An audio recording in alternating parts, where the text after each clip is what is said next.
Money. Let's be honest, for so many of us, it's a huge source of stress. But what if it didn't have to be? What if you could totally transform your relationship with money? From one of fear to one of, well, calm and control. That's exactly what we're going to break down right now. The simple steps to finding your own financial zen. So why is money so stressful? I mean, it's a question that probably hits pretty close to home, right? You work hard, you try to get ahead, but that feeling of being just one unexpected bill away from disaster, it can be overwhelming. So where does all this anxiety actually come from? The answer might not be what you think. And this quote, wow, it just nails it. Think about that for a second. Two people, same exact income. One is thriving, the other is drowning. It shows you, plain as day, that it's not always about how much you make. It's about what's going on in your head. Your mindset is everything. To change that mindset, though, we first have to understand where it even came from. And our feelings about money are super personal, and they usually go way, way back. Think back to when you were a kid. Was money talked about openly at the dinner table, or was it a secret, stressful topic? Those attitudes we picked up without even realizing it, they basically created a financial blueprint in our minds. And that's why just deciding to be better with money is so hard. You're not just changing a habit, you're redrawing a map that's been there for decades. Okay, so that's the past. Now let's dig into what's happening right now. What are the psychological triggers that are actually controlling your wallet today? Figuring this out is how you get back in the driver's seat. Oh yeah, this is the big one, financial fear. You know that feeling, that knot in your stomach when you think about your bills, or that urge to just not look at your bank account? It's a real thing, and it's paralyzing. It can make you feel so stuck that you can't make the very decisions that would actually help you get out of that feeling. And this fear doesn't just pop up out of nowhere. It's rooted in real stuff. Maybe it's those childhood messages that money is always a problem. Maybe it's a past mistake, a business idea that went south or some bad debt that's still hanging around. Just being able to point to where your anxiety comes from is a huge first step. And fear often makes us do, well, irrational things. We've all been there. You have a terrible day at work, you're feeling down, and suddenly that $1,200 gadget feels like the only thing that'll make it better. It's classic retail therapy.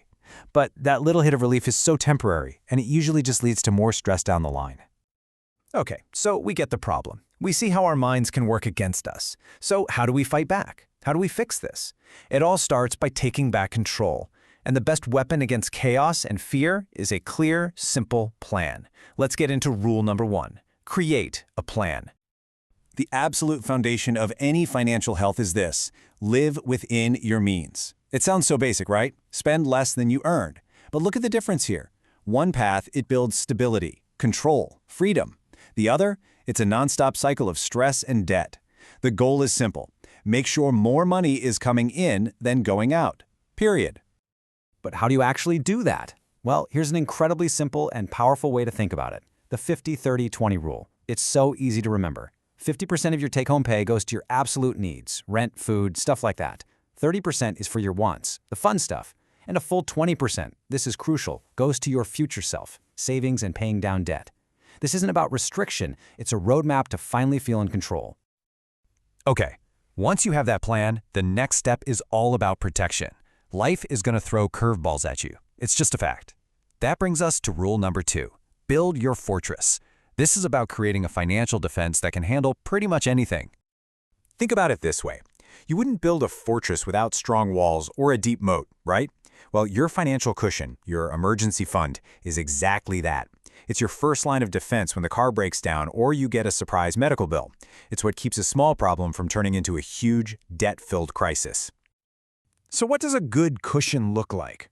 Well, for a lot of people, having a concrete goal like $10,000 is a fantastic starting point. And that's not just a random number. It's designed to cover 3 to 6 months of your absolute must-pay expenses if your income suddenly disappeared. I mean, can you imagine the peace of mind that comes with that? Now, building a fortress sounds like hard work, but here's the secret. You can do it without even thinking about it. Automation is your absolute best friend. Just follow these steps. The key is that automatic transfer right after you get paid. You pay your future self first, before you can even miss the money. You'll be building that fortress in the background effortlessly. All right, you have a plan, you have a fortress. Now for the really exciting part, making your money start working for you. This brings us to rule number 3, plant your money tree. Let's talk about how you can actually grow your wealth for the long run. And that's what investing really is. It's not about just socking money away in a savings account where it barely grows. It's about planting that money where it can actually grow into something much, much bigger. Over time, that tiny seed can become a huge tree that provides shade, security, and freedom for your future. And if you want to see just how powerful this is, look at this. It's all about something called compound interest, which is really just a fancy way of saying your money starts making its own money. If you just save $100 a month for 20 years, you'll have $24,000. Not bad, but if you invest it and get an average 7% return, you'll have over $50,000. More than double. That difference, that's your money tree growing all by itself.